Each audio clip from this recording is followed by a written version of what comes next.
이번에 이제 계속 100페이지 5장 1절 구원 중보자에 대한 섹션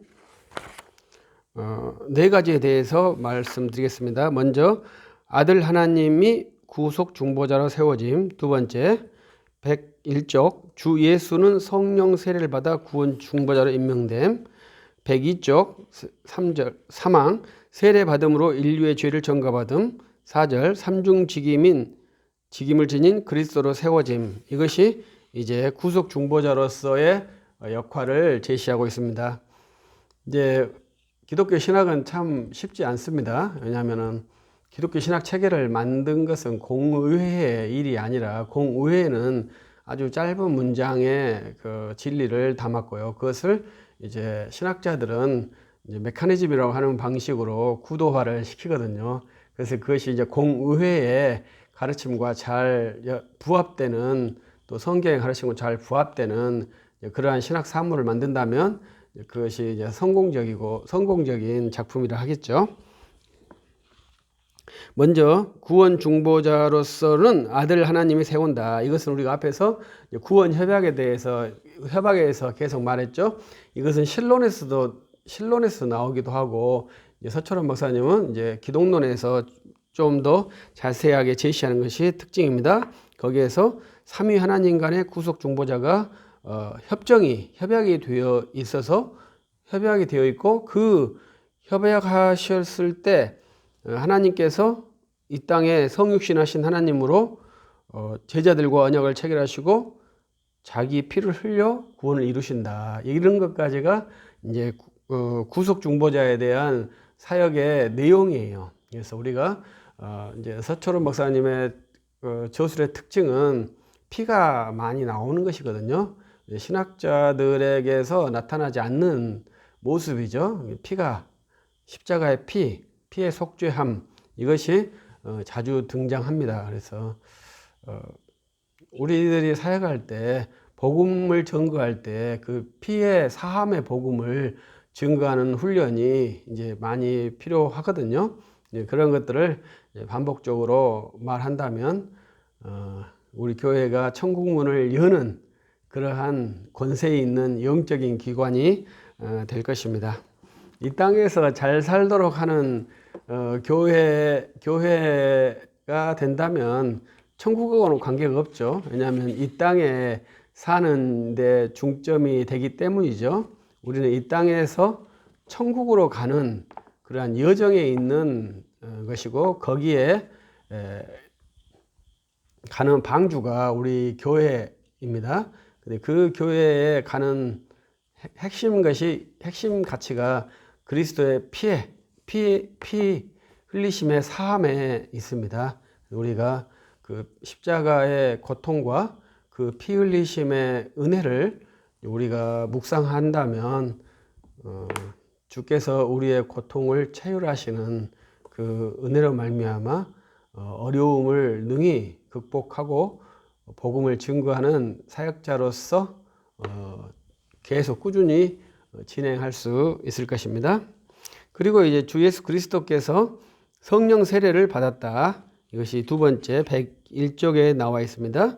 이것은 예수님께서 세례를 받는 것에 대한 내용이죠. 그래서 예수님께서 물로 세례를 받았는데, 이제 여기 이 책에서는 이제 성령으로 세례를 받았다, 이렇게 신학화하는 것이죠. 그래서 비둘기가 내려오는 것이 이제 성령의 임함의 표징으로 우리가 보고 있지 않습니까? 그때 성령을 받았다. 성령으로 세례를 받았다. 그것은 성령을 받았다. 그래서 그가 이제 그리스도로서 세워짐이죠. 그래서 본래 그리스도는 기름 부음 받은 자는 기름을 받아야 되는데, 이 세례에는 기름이 없잖아요. 물하고 비둘기만 있었잖아요. 그래서 그 물 세례와 그 비둘기를 성령으로 보는 것이죠. 그래서 메시아께서 이제 이 땅에서 자기 백성을 구원하시기 위한 임직식이 이제 그 예수님께서 받으신 세례가 되는 것이죠. 그다음에 세 번째, 세례 받으심으로 인류의 죄를 전가받았다. 이것이 이제 현재 우리에게 아주 핫한 내용이죠. 예수 그리스도께서 인류의 죄를 전가받았다. 이것이 매우 쉽지 않는 내용입니다. 그래서 제가 이제 현재 전가라는 것을 훈련하고 있는데, 이 전가라는 것은 법적인 개념이더라고요. 그래서 실제적인 개념이 아니고 법적인 개념, 이 두 개를 잘 우리가 신학에서 훈련을 해야 합니다. 그래서 우리가 기독론 앞에서 칼케톤 신경에서 혼합없이가 있잖아요. 신성과 인성, 창조주와 피조물의 어떤 속성이 혼합되지 않는 그러한 것이거든요. 그래서 예수 그리스도께서 무죄한 성령으로 무죄하게 잉태되셨고 무죄하게 태어나셨고 흠없이 사셨는데, 그가 죄를 전가받았다 했을 때, 그럼 예수님이 죄인이 되셨는가? 그렇지 않고 우리의 죄를 짊어지시기는 것에 대한 표징이 되는 것이죠. 그래서 여기서도 전가가 법적으로 세례를 받을 때 이루어졌다. 그래서 세례 받을 필요가 없지만, 회개할 필요가 없지만 죄인들과 일치해서 이제 세상 죄를 지고 가는 어린 양으로서의 모습을 보여주셨다. 그래서 예수님께 세례 받으시는 것은 어떠한 것이 아니라, 저분이 우리를 위해서 죽으시는 하나님의 어린 양이구나, 이렇게 인지한다면 예수 그리스도께서 우리의 죄를 전가받으신 것에 대한 내용을 알 수 있겠죠. 그래서 예수님께서 우리를 위해서 십자가에 죽으실 때 우리의 죄를 사하시기 위해서 고통받으시고 피 흘리시고 죽으신 것이죠. 그래서 그 죄의 전가, 그리고 주께서 부활하시고 승천하셔서 우리에게 성령을 보내심으로 우리가 성령의 사람, 의인이 된 그러한 형태가 구속의 도식이라고, 구원사의 도식이라고 볼 수 있고요. 또 우리는 구원의 서정을 많이 연구했거든요. 이제 나중에 이제 우리가 구원론에서도 그 부분을 또 다룰 수 있겠습니다만은, 구속사에서는 예수 그리스도께서 십자가에 죽으시고 부활하시고 승천하셔서 성령을 보내셔서 우리 안에 성령이 임함으로 우리가 성령의 사람, 그리스도인이 된 것이죠. 그리고 삼중직의 그리스도로 되어졌는데, 예수께서 왕이시고 제사장이시고 선지자시다, 이렇게 쓰여졌습니다. 이것은 이제 삼중직이라 하는 것은 칼빈이 예수 그리스도의 사역을 논할 때 삼중직으로 제시를 했거든요. 근데 이제 많은 사람들, 이제 우리가 바빙크는 그리스도께서 낮아지심, 승귀하심, 이런 구도로 그리스도의 사역을 제시를 했어요. 그래서 낮아지심과 높아지심, 이렇게 제시할 때 약간의 문제점이 있습니다. 그것은 뭐냐면, 예수 그리스도께서 현재 하고 계시는 일에 대해서 상상하기는 것이 좀 약한 거예요. 그러나 이 칼빈이 말했던 이 삼중직 구도는, 예수님께서 세례 받으실 때도 삼중직으로 세례를 받으셨고 지금도 삼중직의 일을 하셔요. 지금도 예수님께서 자기 백성을 위해서, 자기 교회를 위해서 삼중직의 직무, 왕의 직무, 제사장의 직무, 선지자 직무를 수행하고 계셔요. 그 기관이 교회라고 생각하시면 돼요. 그래서 우리 교회가 예수 그리스도의 왕직, 예수 그리스도의 제사장직, 예수 그리스도의 선지자직을 수행하는 유일한 기관이에요. 그래서 교회 밖에는 구원이 없다고 말할 수밖에 없는 그러한 필연성을 갖고 있습니다. 현재 천상에 계신 주 예수 그리스도께서 교회를 통해서 자기 백성을 다스리시는 것이죠. 그것은 이 예수 그리스도께서 이제 AD 30년에 세례를 받으심으로써 형성된 그 자기의 직무를 이 시간과 공간에서 계시해 주신 거죠. 그래서 이것은 매우 특별한 일입니다.